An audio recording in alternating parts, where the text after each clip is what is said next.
Η Αθήνα δεν έχει μόνο ένδοξο παρελθόν. Είναι μια ζωντανή μεγαλούπολη.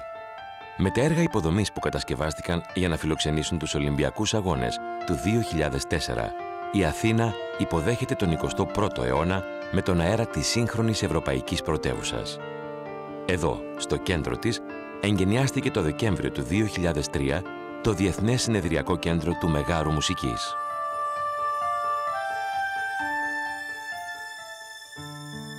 Η καρδιά του Διεθνού Συνεδριακού Κέντρου, το τελευταίο απόκτημα, είναι η αίθουσα Αλεξάνδρα Τριάντη. Μπορεί να φιλοξενήσει ως και 1.700 συνέδρους, παρέχοντάς τους τον πιο σύγχρονο τεχνολογικό εξοπλισμό. Πλήρεις συνεδριακές μονάδες. Σύστημα ψηφοφορίας. Κονσόλα ήχου. Πλήρη και σύγχρονη εγκατάσταση θεατρικού φωτισμού. Καμπίνες διερμηνέων με οπτική επαφή με την αίθουσα. Οι σκηνικές δυνατότητες της αίθουσας Αλεξάνδρα Τριάντη είναι απεριόριστες. Οι πολύ εξελιγμένοι μηχανισμοί της σκηνής την κάνουν την καταλληλότερη αίθουσα στην Ευρώπη για βιομηχανικό θέατρο. Αυτό το μοντέλο, για να βρεθεί στη σκηνή, διέσχισε απλώς τα υπόγεια πάρκινγκ που έχουν τη δυνατότητα να φιλοξενήσουν 750 αυτοκίνητα. Οι κατασκευαστές έχουν φροντίσει ώστε οι χώροι να είναι εύκολα προσβάσιμοι σε όλους.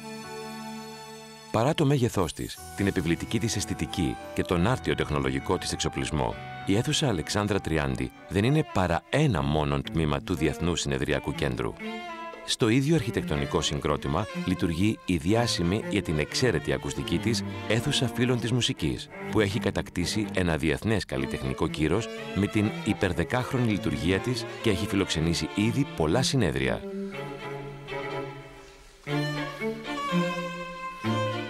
Με τον υπερσύγχρονο εξοπλισμό που διαθέτει, μπορεί να φιλοξενήσει αυτόνομα συνέδρια ως και 2.000 ατόμων.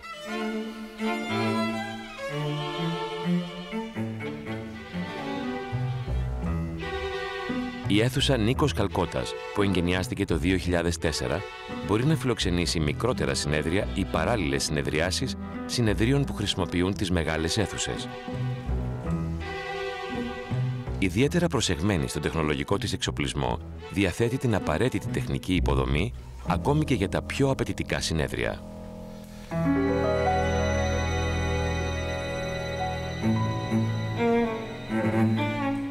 Η γειτονική αίθουσα Δημήτρης Μητρόπουλος, που λειτουργεί ήδη για παραπάνω από 10 χρόνια, είναι απαραίτητο συμπληρωματικός χώρος των μεγάλων συνεδρίων.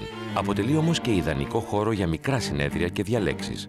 Ο τεχνολογικός της εξοπλισμός δεν υπολείπεται σε τίποτα από τον εξοπλισμό των υπολείπων χώρων.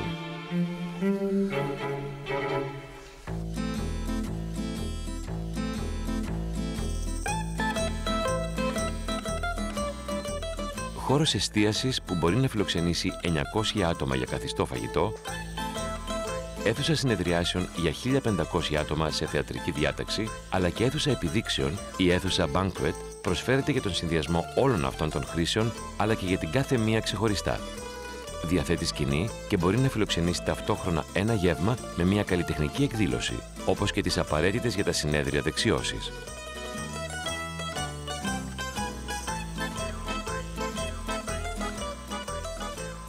Γύρω από τους κεντρικούς αυτούς χώρους του Διεθνού Συνεδριακού Κέντρου, ένα ευέλικτο χρηστικό σύμπλεγμα από 12 αίθουσες είναι το απαραίτητο συμπλήρωμα για την οργάνωση των μεγάλων συνεδρίων.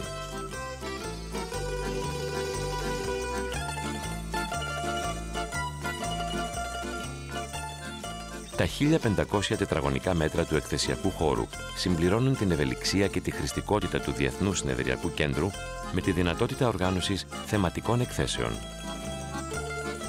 Το δάπεδο και η οροφή είναι σχεδιασμένα ειδικά για να χωρίζονται σε modules για τη φιλοξενία εμπορικών εκθέσεων, είτε ανεξάρτητων είτε σε συνδυασμό με την θεματική του συνεδρίου. Δίπλα στην αίθουσα Αλεξάνδρα Τριάντη, στην καρδιά του Διεθνού Συνεδριακού Κέντρου, τα 3.500 τετραγωνικά μέτρα του φουαγέ των Μουσών αποτελούν έναν πρότυπο χώρο για οργάνωση εκθέσεων. Εδώ παρουσιάζονται εκθέσεις που συνοδεύουν τα συνέδρια. Στις βεράντες των 700 τετραγωνικών μέτρων μπορούν να φιλοξενηθούν οι σύνεδροι την ώρα του καφέ και της ανάπαυσης. Το κέντρο πληροφοριών λειτουργεί στο σημείο αυτό για την εξυπηρέτηση των συνέδρων. Το Διεθνές Συνεδριακό Κέντρο έχει βραβευθεί για τις διευκολύνσεις που παρέχει στα άτομα με ειδικές ανάγκες.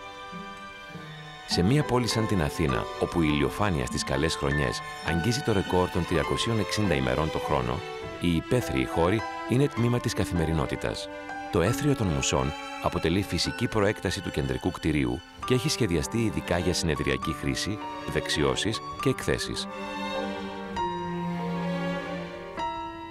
Στον ίδιο χώρο με το συνεδριακό κέντρο βρίσκεται το πάρκο, ιδανικός χώρος για ξεμούδιασμα μετά τον απογευματινό καφέ.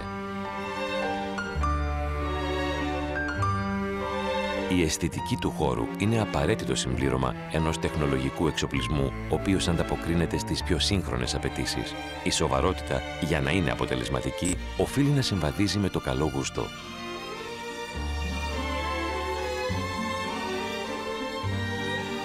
Το συνεδριακό κέντρο έχει απευθείας πρόσβαση στο δίκτυο του μετρό μέσω του σταθμού Μέγαρο Μουσικής. Το μετρό της Αθήνας που εγκαινιάστηκε το 2001 είναι απολύτως ασφαλές και αξιόπιστο μέσο, ο πιο γρήγορος τρόπος για να κυκλοφορεί κανείς στη Μεγαλούπολη. Αν μπούμε σε αυτό το βαγόνι, σε 3 μόλις λεπτά θα βρεθούμε στην πλατεία Συντάγματος, το επιχειρηματικό και εμπορικό κέντρο της Αθήνας, όπου λειτουργούν ορισμένα από τα καλύτερα ξενοδοχεία της πόλης. Το Διεθνές Συνεδριακό Κέντρο ζει ως αργά τη νύχτα. Στεγάζεται στο Μέγαρο Μουσικής Αθηνών, το οποίο από το 1991 που άρχισε να λειτουργεί, έχει κατακτήσει ένα διεθνές καλλιτεχνικό κύρος, μοναδικό για τα ευρωπαϊκά δεδομένα. Οι δραστηριότητες του Μεγάρου Μουσικής μπορούν να προσφέρουν μια υψηλής ποιότητας ψυχαγωγία στους συνέδρους. Ορισμένα από τα μεγαλύτερα ονόματα της παγκόσμιας μουσικής και ορισμένες από τις ωραιότερες φωνές της λυρικής τέχνης έχουν αφήσει το στίγμα τους σε αυτές τις σκηνές.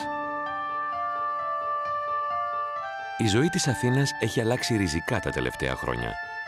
Σήμερα η απόσταση που χωρίζει το αεροδρόμιο από το κέντρο της πόλης, όπου βρίσκεται το Διεθνές Συνεδριακό Κέντρο, καλύπτεται το πολύ σε μισή ώρα.